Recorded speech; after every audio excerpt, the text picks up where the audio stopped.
Okay, hello class. I had a little annoying misfortune in my previous video. I was talking for 10 minutes only to find out that I failed to press the play button, no? Remember at the last part I I somehow paused the presentation as I was looking for the valence number of boron, no? But anyway, okay, so in this video, let me continue the discussion on the variation of resistivity with temperature. And we stopped in video 2 somewhere in semiconductors. So I've mentioned the P-type semiconductor, right? Wherein the silicon lattice is doped with boron. So let me draw once again. So let's just say, I'll just draw na lang one silicon atom. So valence electron for silicon. Valence number is 4. So it has 4 um, electrons in the outermost shell.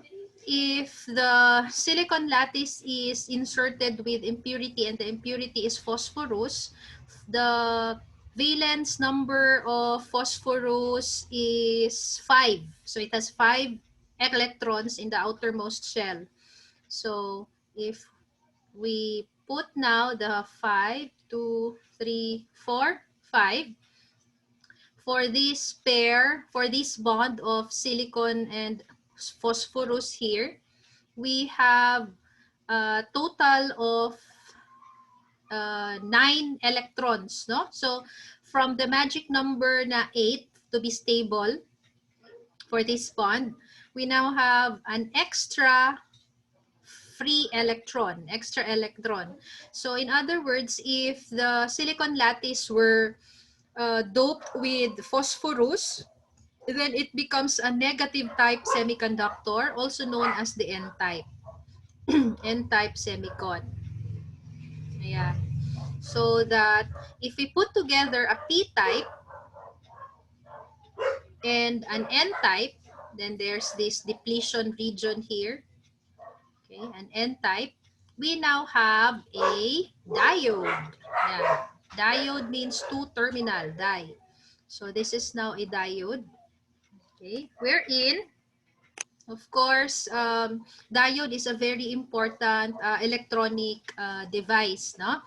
So our circuit symbol for diode, you have this triangle and then a bar there, showing that if the diode were connected in the opposite, in the wrong terminals, then it cannot conduct electricity. That's why you have the vertical line here, somehow blocking it. So this is the anode terminal or the positive, and this is the cathode. Okay, so diode is a unilateral device, electronic device, meaning uh, there is only one direction for current for it to conduct. If you reverse bias it or connect it opposite to the terminals of your voltage source, then it cannot conduct electricity because the depletion region here increases, no? And the depletion region, it's an insulator actually. So it's unlike a diode is different from a resistor, for example, because a resistor is bilateral siya, meaning it can be connected in two directions, no? Wala siyang polarity kung hindi, if it's not yet connected to the circuit.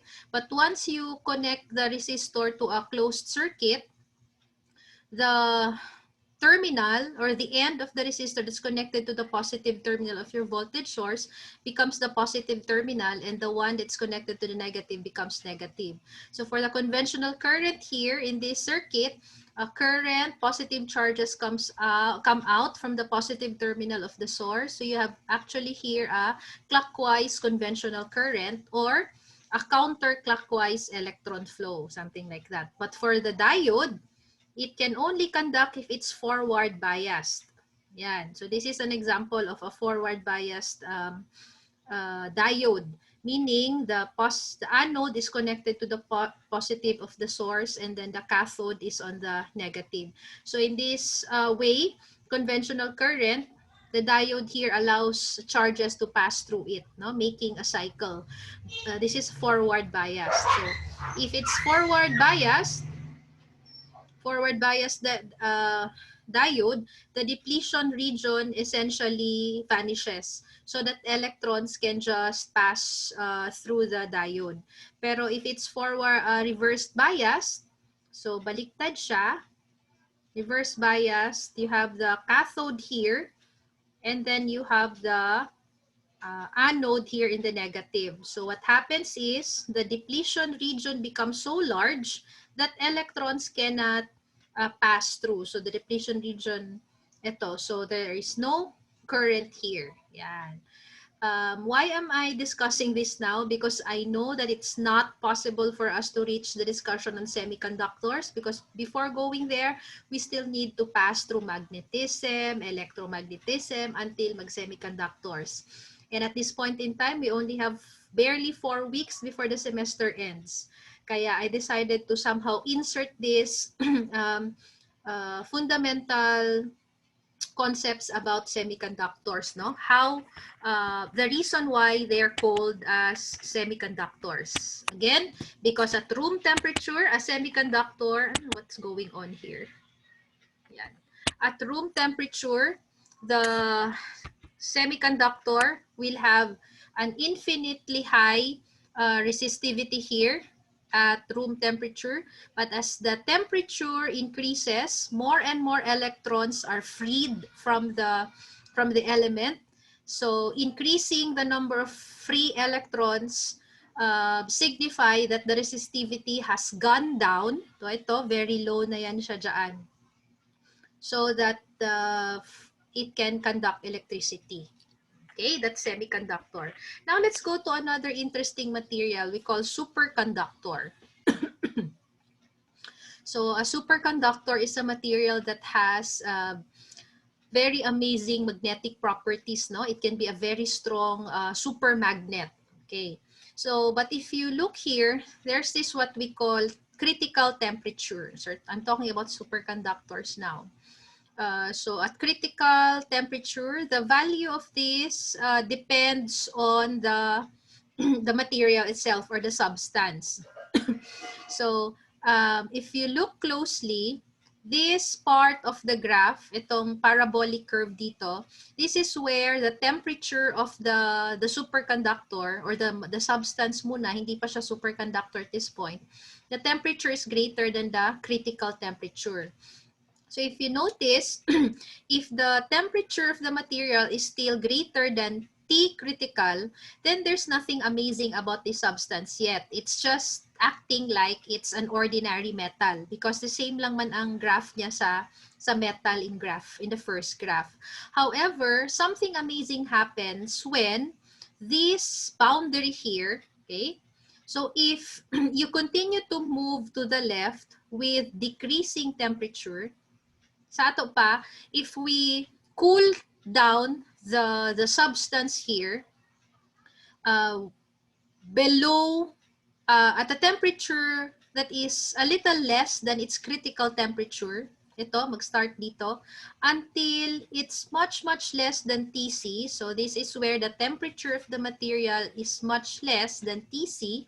Then you notice that from this particular value here at a certain resistivity at Tc, suddenly it drops to zero resistivity. And that is if the substance is cooled down to almost zero temperature, no? Zero absolute temperature here, 0 kelvins. Ayan. So what happens here, therefore, if the temperature of this material or substance is less than the critical temperature, then its resistivity essentially drops to zero. So if it's zero resistivity, then it becomes a perfect conductor. That's why it's called superconductor. So if this happens now, once the current is established in the superconductor, there's no more driving force that's needed, or no electric field is needed for the current to continue. So current continues. Kasi nga, nag-zero na siya, oh. Nag-zero na yung resistivity niya. So what are the applications of the superconductors? It can be used in transmitting electricity uh, without having to decrease the amount of electricity. Ayan. So parang wala na essentially power loss, no? Because if the current is passing to the superconductor. And then superconductors are also used in magnetic levitation trains, and also it has the potential of being used to produce super powerful supercomputers, no? So these are just the potentials of superconductors. Now, since this can also be very significant to your field, let's take a quick look at the brief history of these superconductors, no? You might get interested. Yan. So let me share this one. Uy, share na pala yan. This one. There. Okay, ayan. So you have a picture here of a floating metal, no? Because it gets it's interacting with the superconductor here. If you notice, there's this parang ice crystals dito sa baba, no? So that the temperature of the superconductor is kept at very low values. Ayan. So, superconductivity main properties, the material offers zero resistance. I've already mentioned that. Although resistivity and resistance are two different quantities, we will see in a while, but whatever change in the resistivity, it has a direct relationship with resistance. So parang ano na rin siya. Kaya resistance ang ginamit dito. It cannot be penetrated by magnetic fields. It has very strong magnetic field. Kaya nga it's also a super magnet. I think I've mentioned this already. So it was in 1911, no, where this certain scientist, High Kamerling, once discovered that if as he decreased the temperature of mercury up to 200 negative 269 degrees Celsius, he noticed that the resistivity of mercury had become zero. Okay, so that was the start of the discovery of cooling some substances from a certain temperature, and if you continue to cool it below that critical temperature, the resistivity is zero and it becomes a superconductor. Ayan. So that's 1911. And then in the next 75 years, there had been no developments in the superconductor research. So it was until 1986 na another scientist discovered another superconductor material with a higher critical temperature. So it's already at negative 253, much warmer than the first mercury superconductor. However, to keep this substance at very low temperature, they need to use very expensive substance, no, liquid helium or explosive liquid hydrogen. Ayan, with a certain boiling point. So meaning it's not that practical, but the research continued, no? And then same year, different scientists, they use the oxide of barium, lanthanum, and copper. And then the critical temperature was set at negative 233. So it's 20 degrees warmer than this other substance. And then a year later, another complex oxide of yttrium, copper, and barium. But this time, the critical temperature again is warmer than the earlier one. And then fast forward, after 1987, the research in superconductor had been very slow. So mga 20 years later, another development wherein the critical temperature at standard atmospheric pressure is at negative 135, much warmer than the earlier one. And then the latest would be just last year, no, by the University of Chicago. Yan. So they published their research, no, development in superconductors. So it's from Max Planck Institute for Chemistry in Germany and University of Chicago. They used substance lanthanum superhydrides, and the critical temperature is very high. It's negative 23 degrees Celsius, just 23 Celsius degree away from the freezing point of water. So at this relatively high temperature compared to the negative 100 degrees Celsius in the earlier decades, this has already been a very good breakthrough. No? So this is now the highest T critical to date. Yan. However, of course, there is a setback. No?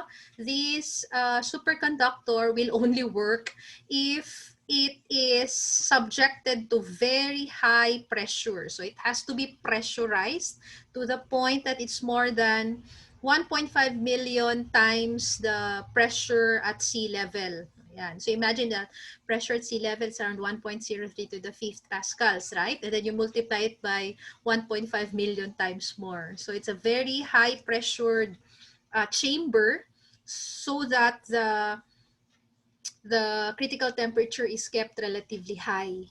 So earlier than this, the critical temperature were a bit lower, very much cooler, but the required pressure is less than this one. No? So there's always a setback.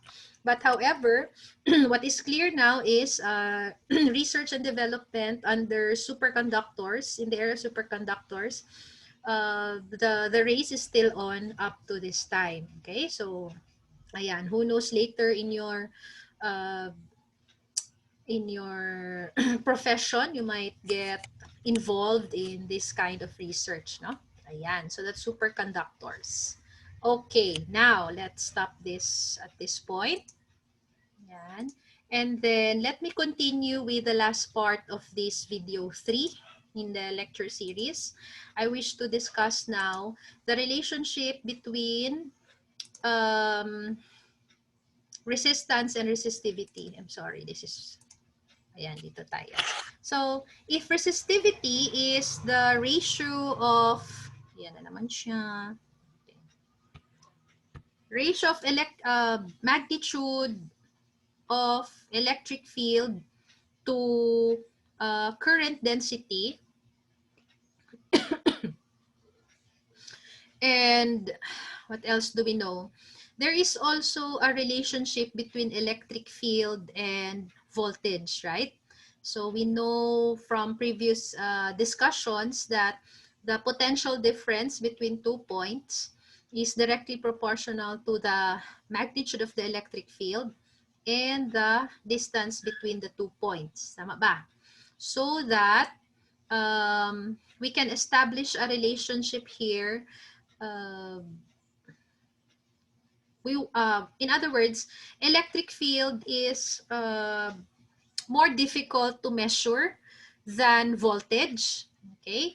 And then current density is also more difficult to measure than current. So if we put the relationship of current density to current, it's current over area. So we want to have a relationship now that involves voltage and current instead of electric field and current density. Okay, so we can start somewhere here. So from this definition of resistivity, we say that electric field is equal to resistivity times current density. And then from this relationship, electric field is also voltage over the separation. But when we speak of wire, for example, let's say we have a wire here as part of a circuit. Yan, may circuit tayo dito. And then let's take this, take this part segment here and then zoom it out here.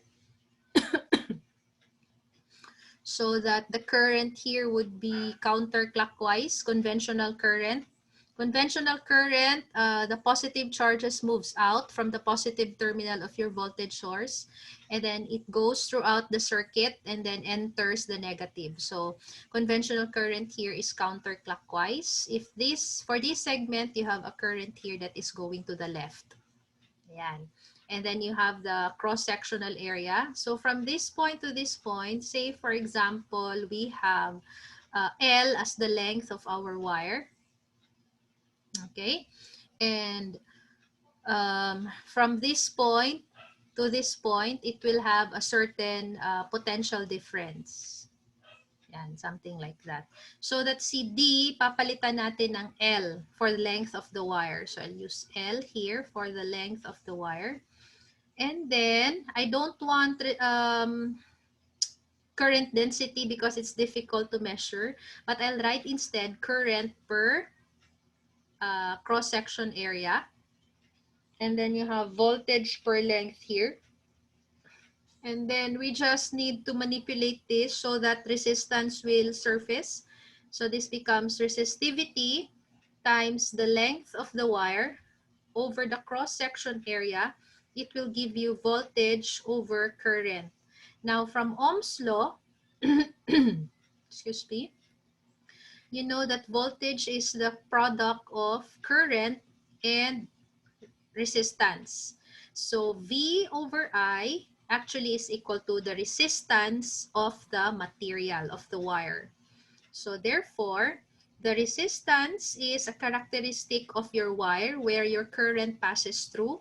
The same thing that resistivity is also a wire characteristic. So the resistance, the property of the material that somehow resists the current, no? It somehow impedes the current to pass through the wire. It's directly proportional to the resistivity, directly proportional to the length of your wire, and inversely proportional to the cross-section area. So that the SI unit for resistance would be volt per ohm. So volt, I'm sorry, volt per amp, and volt per amp is just equivalent to ohm. So we have 1 volt per amp is equivalent to 1 ohm. Yan. So let's talk more about resistance here. Since the resistivity is constant for a certain material or wire, then we say that resistance is directly proportional to length and inversely proportional to area. So the longer the wire, say for example, for long distance transmission of electricity by Davao light, it means that there's more resistance in your wire the longer the length. Greater resistance means the electrons, as they pass through the ions, they rub, no, parang friction. This causes actually the wire to heat up. So the energy of the electrons, kinetic energy, is somehow converted, and the electrical energy is somehow converted to thermal energy because the wire will heat up.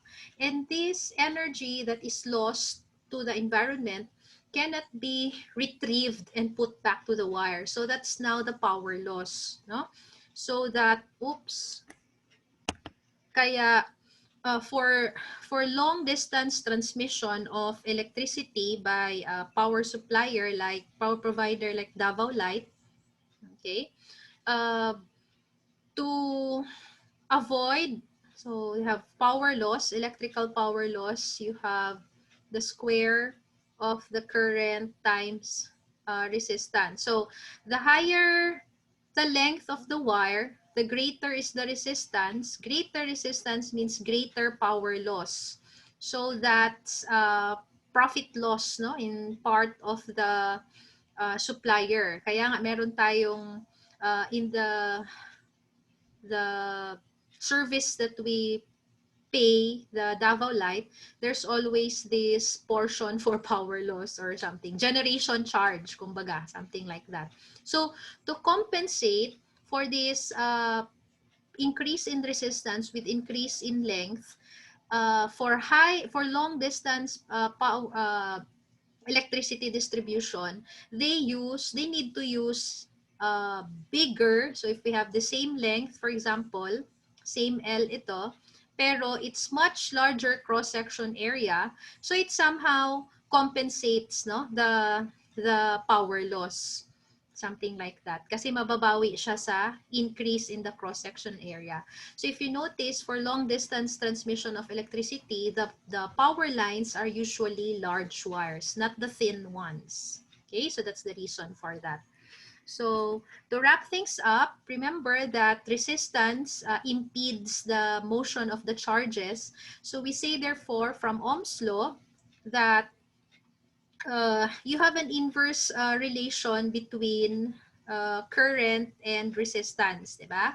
So the greater is the resistance of your wire brought by long length and small cross-section area, then you'll have a less current that will pass through your wire.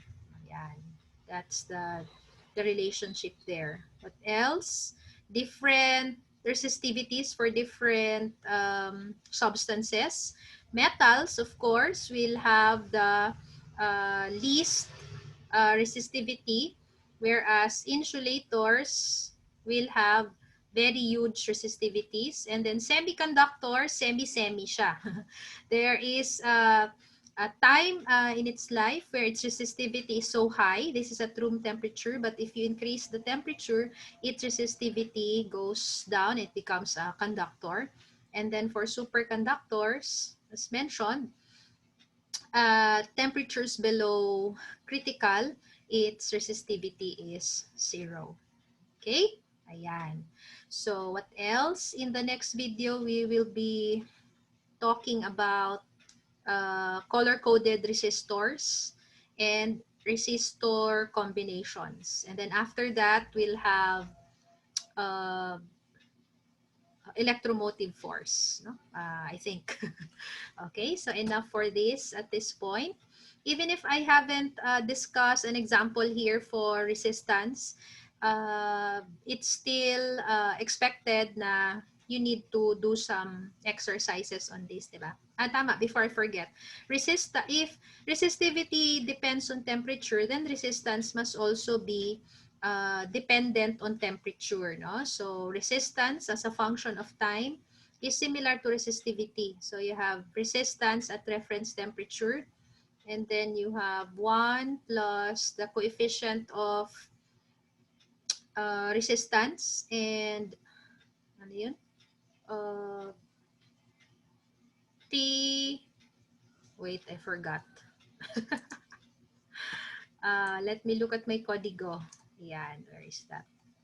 The resistance.